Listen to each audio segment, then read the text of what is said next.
जब 30% पर सरकार ही चल रही है तो काम कैसा होगा। ठेकेदार भी कुछ कमाएगा। 50 से 60% तक जब काम चला जाता है कमीशन में ही, तो 40% में कैसा काम खोजती है। तो बिल्डिंग टिका हुआ है, यही बहुत बड़ी बात है कि मुख्यमंत्री की मिली भगत है। मुख्यमंत्री के इशारे पर इस तरह का भ्रष्टाचार हो रहा था। तो मुख्यमंत्री का ड्रीम प्रोजेक्ट था, इसमें मुख्यमंत्री को जवाब देना चाहिए और अमृत प्रत्यय को बताना चाहिए कितना कमीशन पहुँचा रहे हैं लेके उनको। से अब बिहार के विकास और बिहार के भ्रष्टाचार को दर्शाता है। यही विकास है बिहार का। इसी तरह के भ्रष्टाचार के माध्यम से सारे काम हुए हैं और अगर इसकी जांच होगी तो निश्चित रूप से इसमें आएगा कि काफ़ी कमियां थी। एक वर्ष पूर्व भी कुछ भाग गिरे थे इस पुल के, उसके बाद भी सरकार ने उसको अनुमति दी बनाने का और उस पर काम जारी था। अगर पूरा पुल खड़ा हो गया होता, अगर आम लोग आते जाते रहते तो हजारें मौतें होती इस पुल से। तो कौन गिराता है नहीं गिराता है, वो दिख रहा है कि क्या बिहार का विकास है और किस तरह के काम हो रहे हैं। ये मांझी जी की बातों को प्रमाणित करता है। जो मांझी जी ने मुख्यमंत्री रहते हुए कहा था कि हमें भी ऑफर आता था कि 30% कमीशन लेके प्रोजेक्ट पास कर दो।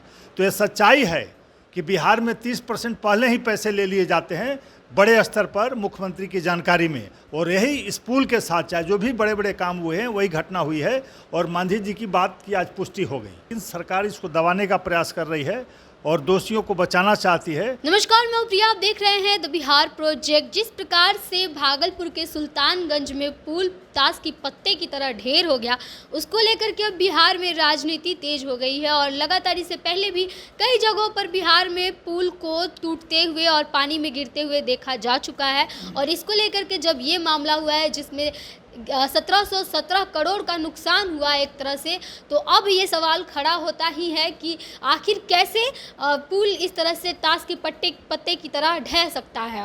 और इसको लेकर के अब बयानबाजियां भी तेज हो गई है। हमारे साथ इस मुद्दे पर बातचीत करने के लिए बीजेपी के प्रवक्ता हैं विनोद शर्मा जी।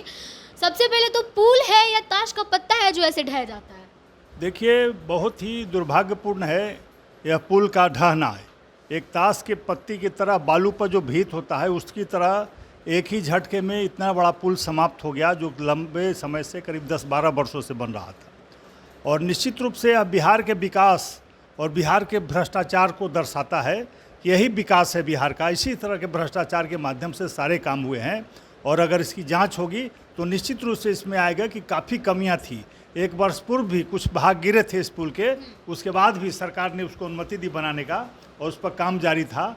अगर पूरा पुल खड़ा हो गया होता, अगर आम लोग आते जाते रहते तो हजारें मौतें होती इस पुल से।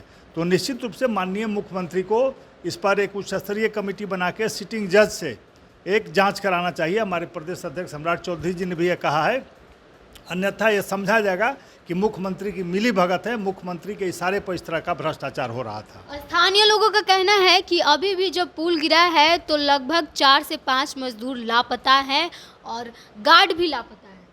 निश्चित रूप से इतना बड़ा पुल था तो कर्मचारी तो थे ही उस पर लगे हुए थे, तो ये तो समय के हिसाब से पता चलेगा। लेकिन सरकार इसको दबाने का प्रयास कर रही है और दोषियों को बचाना चाहती है। उस वहाँ के स्थानीय विधायक संजीव कुमार ने, जो जदयू के, वो भी लगातार इसके खिलाफ आवाज़ उठा रहे थे, लेकिन माननीय मुख्यमंत्री जी उसको संज्ञान में नहीं ले रहे थे और इतनी बड़ी घटना इसलिए हुई। आज जो भी वहाँ पदाधिकारी है, अमृत प्रत्यय जी के देखरेख में सारा पुल बन रहा था, उनको भी उस कमेटी से हटाना चाहिए। मुख्यमंत्री ने घोषणा की है कि उनके नेतृत्व में जाँच होगी, तो जो दोषी है उसके नेतृत्व में जाँच होगी तो रिजल्ट क्या आएगा। इसलिए सिटिंग जो जज हैं उनके अधीन में इस जाँच को जारी बनाना चाहिए कमेटी और इसकी पूरी जाँच होनी चाहिए। तेज प्रताप यादव का कल एक बयान आया जिसमें वो बोल रहे हैं कि सारा पुल भाजपाई लोग जाके गिराता है।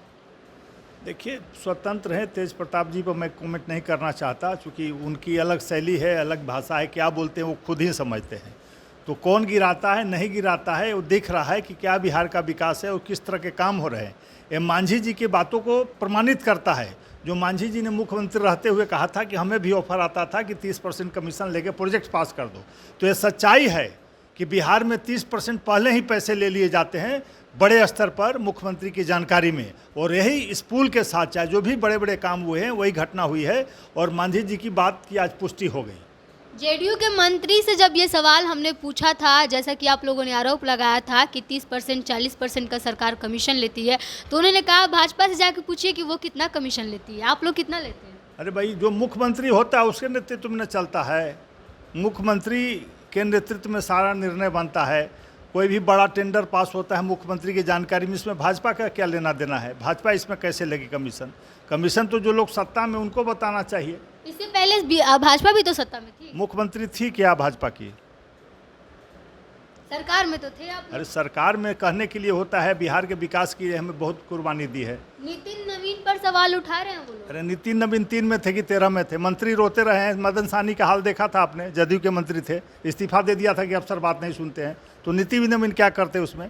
अफसर मुख्यमंत्री से गाइड होते हैं बिहार के, और जो भी चहेते अफसर रहे, मुख्यमंत्री के करीबी अफसर इन विभागों में रहे हैं। अभी भी अमृत पढ़ते बहुत उनके कोर ग्रुप के लोग हैं, तो वो लोग ना बताएंगे कि कितना कम 30 लिया कि 40 की 50% ले लिया। आज ये हाल हुआ वो पुल का, तो मुख्यमंत्री का ड्रीम प्रोजेक्ट था, इसमें मुख्यमंत्री को जवाब देना चाहिए और अमृत पढ़ते को बताना चाहिए कितना कमीशन पहुंचा रहे हैं लेके उनको। और इसके खिलाफ हाई कोर्ट में पिटीशन जारी किया गया है एक वकील के जरिए, और वो कह रहे हैं कि मुख्यमंत्री इसका जांच अब खुद से नहीं करवाए बल्कि स्वतंत्र जांच एजेंसियों के थ्रू इसका जांच। वही बात तो मैं कह रहा हूँ, हमारे अध्यक्ष कह रहे हैं कि सिटिंग जज से ना कराइए, स्वतंत्र एजेंसी का सिटिंग जज के अध्यक्षता में कराइए इसकी जांच, तब सारी बातें सामने आएंगी। ऐसे तो दबाने का प्रयास होगा, क्योंकि सरकार ही इसमें शामिल है, सरकार के देख रेख में हो रहा है, सरकार के लोग इसमें कमीशन ले रहे हैं, तो बचाना ही चाहेंगे जो एजेंसी है उसको। हाजीपुर में एक अस्पताल का निर्माण हो रहा है, 3 मंजिला अस्पताल है और जून में बन करके तैयार होना था, लेकिन वो अभी तक सिर्फ उसमें एक तरह से कह सकते हैं कि वो बिल्डिंग का निर्माण कार्य अभी पूरी तरह से कंप्लीट भी नहीं हुआ है और उसमें दरारें आने लगी है। अरे भाई, अब तो सामने सामुदायिक अस्पताल है वो। सारी बातें हो गई। जब 30% पर सरकार ही चल रही है तो काम कैसा होगा?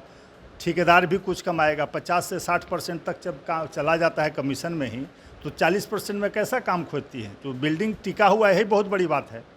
चलिए, बहुत बहुत धन्यवाद। हमारे साथ विनोद शर्मा जी थे, और जिस प्रकार से लगातार बिहार में जो पुल पुलियाँ हैं वो गिर रहे हैं, उसको लेकर के हमने सवाल किया और आपने सुना क्या कुछ इन्होंने कहा। साफ तौर पे ये कहा कि जो सरकार है वो 30% 40% का जिस तरह से कमीशन लेते हैं।